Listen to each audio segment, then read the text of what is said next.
আচ্ছা বলেন তো এই কোরআনের ক্ষমতা পাওয়ার আছে না নাই? এবার আবু জাহেল লোকজনকে ডাক দিয়ে পরে বলতেছে, কে তোমরা কোথায় আসো? আমার ভাতিজা মুহাম্মদ তো সব লোকগুলো তার দলে নিয়ে যাচ্ছে। একটা সিদ্ধান্ত আমি গ্রহণ করেছি, সিদ্ধান্তটা হলো আমার ভাতিজা মুহাম্মদকে হত্যা করতে হবে, তাছাড়া তার সঙ্গে তো আর পাওয়া যাচ্ছে না।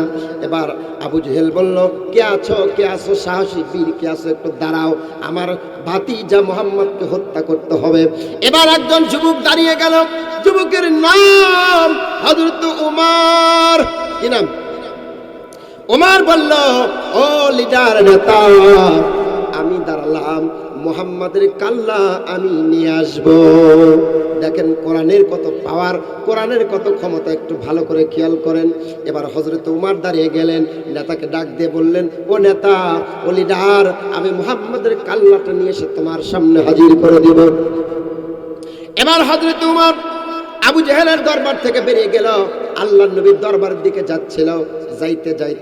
যাইতে রাস্তার মধ্যে একটি নবমুসলিম নতুন মুসলমানের সঙ্গে দেখা হলো, নাম হলো আব্দুল্লাহ। কি নাম? আব্দুল্লাহ বলল, ও খাত্তাবের ছেলে উমর, তুমি কই যাও? এত রাগান্বিত কোন নাঙ্গা তরবার নিয়ে কই যাও?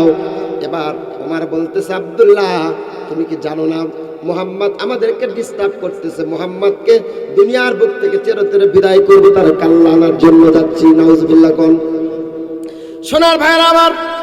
এবার আব্দুল্লাহ বলতেছে, ও উমর, বিশ্ব নবীর কাল্লা আনতে যাচ্ছ, বেশ ভালো কথা, তবে কি তোমার কাছে কোনো সংবাদ আছে?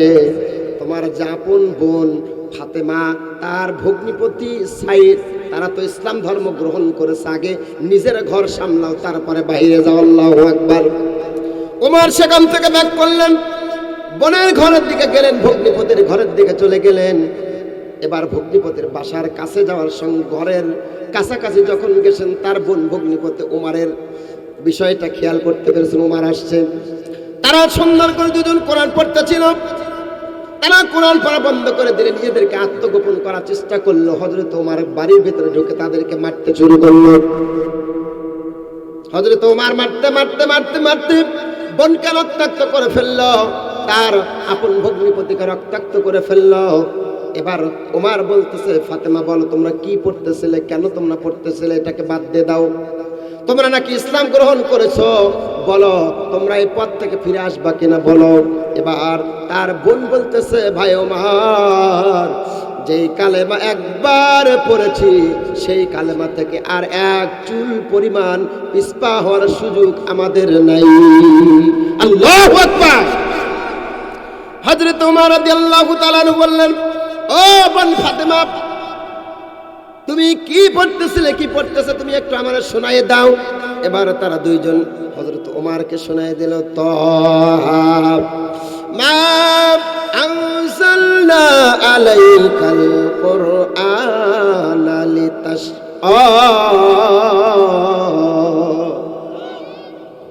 এই কোরআনটা যখন পড়তেছিল, এই আয়াতটা যখন তারা পড়ছিল, হযরত উমর চুপ করে গেলেন, খুব মনোযোগ দিয়ে শুনলেন। শোনার পরে মাথাটা নিচের দিকে দিয়ে দিলেন, বোনকে ডেকে বলতেছেন, বোন রে, আরে একটু পর। আল্লাহু আকবার। এই কোরআনের ক্ষমতা আছে না নাই? সম্মানিত ভাইরা আমার, উমর বলল, বোন রে, আর দেরি করিস না, চল, যেই পথের পথিক তোরা হয়েছিস, আমি উমরও সেই পথের পথিক হতে চাই। এবার চলে গেলেন বিশ্ব নবীর দরবারে। আল্লাহ নবীর বাড়ির কাছাকাছি যাচ্ছেন, আল্লাহ নবীর কাছে দুজন ছিল। এই দুইজন বলতেছে, ইয়া রাসূলুল্লাহ, ইয়া হাবিবাল্লাহ, ওই যে দেখেন ওমর আসতেছে নাঙ্গা তরবারি নিয়ে, ও তো কোনো বিপদ ঘটায় ফেলবে, আপনি আমাদেরকে ইজাজত দেন, আমরা ওই কাফেরকে আমাদের তরবারি দিয়ে কতল করে হত্যা করে জাহান্নামে পাঠিয়ে দেব। আল্লাহ নবী বললেন, না তোমরা চুপ থাকো, ওমরকে আসতে দাও। আল্লাহু আকবার। সরাসরি উমর চলে গেলেন। সরাসরি উমর যখন সামনে চলে গেলেন, সামনে যাওয়ার পরে, ও বন্ধুরা মনোযোগ দিয়ে শোনো, হযরত উমর আল্লাহর নবীর কাছাকাছি চলে গেলেন। কাছাকাছি যাওয়ার পরে আল্লাহর নবীকে ডেকে ডেকে বলতেছি, ইয়া রাসূলুল্লাহ, ইয়া হাবিবাল্লাহ, নাঙ্গা তরবারি এনেছিলাম আপনাকে হত্যা করার জন্য, আপনার কাল্লা কাটার জন্য আপনার কাছে এসেছিলাম, ইয়া রাসূলুল্লাহ, ইয়া ইয়া হাবিবাল্লাহ, ভুল করেছি, নবীজি বুঝতে পেরেছে, আর দেরি নয়, এই যে তরবারি আপনার সামনে রেখে দিলাম, আর আপনার হাতে হাত রেখে আমাকে মধুর কালেমাটুকু পড়ে দেন, আশহাদু আল্লা ইলাহা ইল্লাল্লাহু ওয়া আশহাদু আন্না মুহাম্মাদান আবদুহু ওয়া রাসূলুহু। চিৎকার করুন আল্লাহু আকবার। তাহলে দেখেন তো কোরআনের ক্ষমতা আছে না নাই? এই কোরআনের আয়াত শুনে হযরত ওমর রাদিয়াল্লাহু তাআলা আনহু মুসলমান হয়ে গেলেন। সম্মানিত ভাইরা আমার, ভালো করে শুনেন, ওমর যেদিন ইসলাম গ্রহণ করলেন দুপুরের সময়, এই দুপুরের সময় হযরত ওমর নবীকে ডেকে ডেকে বলতেছেন, ইয়া রাসূলুল্লাহ, ইয়া হাবিবাল্লাহ, আজ থেকে এখন থেকে আর আমরা ইসলামের কথা আর গোপনে বলবো না, আজ থেকে এখন থেকে ইসলামের কথা আমরা ওপেনে বলবো। আল্লাহু আকবার। এই 17 বছর এই বাংলাদেশের জমিনে আলেম ওলামারা হক কথাগুলো বলতে পারতো না, কোরআনের হক কথাগুলো বলতে পারতো না। যখনই বলতো, ওই বেঈমান জালিমগুলো আলেমদের কাছ থেকে মাইকটাকে কেড়ে নিত। কথা বলো ঠিক কিনা?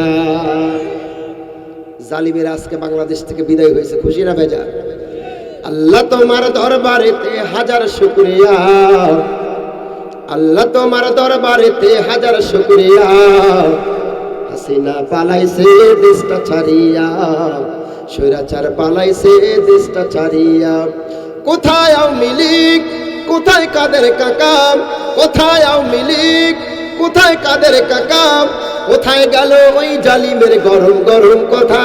খেলা হবে, খেলা হবে, খেলা হবে, খেলা হবে, খেলা হবে বলে কাকায় গেল পালায়া, হাসিনা পালাইছে দেশটা ছাড়িয়া, স্বৈরাচার পালাইছে দেশটা ছাড়িয়া।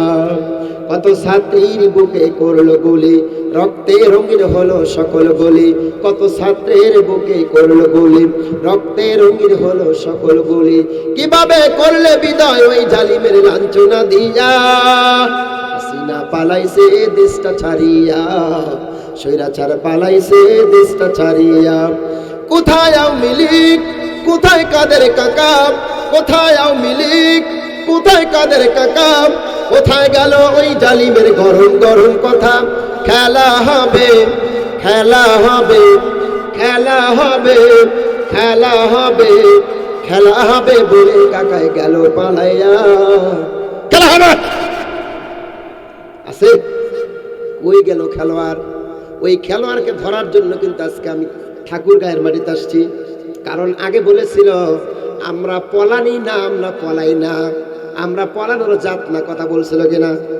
পলাতেই যদি হয়, কাদের নাকি আপনাদের ঠাকুর গায়ে পলানোর কথা ছিল মিস্টার ফখরুল সাহেবের বাড়িতে। আজকে ওই কাদেরকে ধরার জন্য বগিরার মাটি থেকে আপনাদের এখানে আসছে। আছে নাকি? থাকবে কই? পলানিরা সব